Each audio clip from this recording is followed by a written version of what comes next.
Eh bien, on se retrouve pour cette nouvelle vidéo pour parler de l'iPhone 16 et 16 Pro Max, une nouvelle couleur exclusive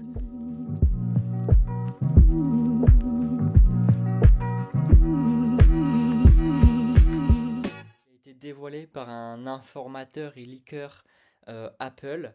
Du coup, donc à 2 mois de la sortie des nouveaux iPhones, puisqu'on va être sur la présentation qui va être autour du 12 septembre à 5 jours près à peu près, et la sortie qui devrait suivre d'ici fin septembre à peu près comme chaque année.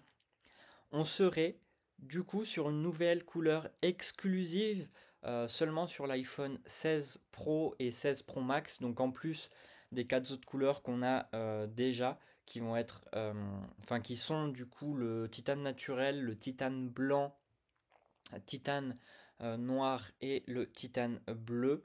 On serait sur une nouvelle couleur titane rose. Est-ce que ça serait du rose gold? Oui, clairement oui. Donc ceux qui attendaient du rouge, visiblement ce sera pas pour cette année. Peut-être sur la gamme des 16 et 16 Plus, s'ils en font un cette année normal, ça sera peut-être, mais visiblement pas cette année sur la gamme des pros, hein. Et pour le coup, si la couleur va vraiment être comme présentée, je pense que ce sera une couleur qui sera vraiment extrêmement belle et magnifique, et je pense que je partirai là-dessus parce que vraiment les autres couleurs sont vraiment très belles, mais je trouve ce rose là vraiment très très beau aussi. C'est là où je pense avoir compris aussi la stratégie d'Apple, dans le sens où ils gardent des couleurs assez sobres. Bon, après le rose pour le coup c'est pas très très sobre, mais des couleurs assez passe-partout quand même, mine de rien. On l'a vu avec la gamme des 15 Pro, où ils ont totalement arrêté les couleurs un peu extravagantes qu'ils avaient fait sur les anciens gammes des Pro. On reste sur des couleurs assez sobres. On a du bleu, on a du gris, on a du blanc, du noir. On avait du violet sur la gamme des 14 Pro. Mais je remarque que c'est vraiment que sur la gamme des 15 et des iPhones en général entrée de gamme, qui se lâchent un peu plus sur les couleurs.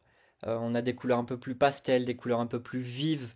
Donc ils prennent un peu plus de risques sur cette gamme-là, tandis que la gamme des pros, qui est un peu plus chère, ils font quelque chose d'un peu plus premium, mais sans prendre trop de risques. Voilà, c'est vraiment mon ressenti personnel.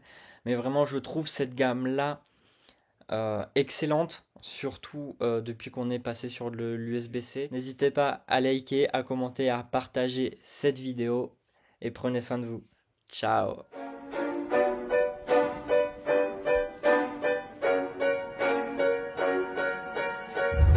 I didn't wanna see you when you came home, 'cause you always try to hurt me, and that's so low.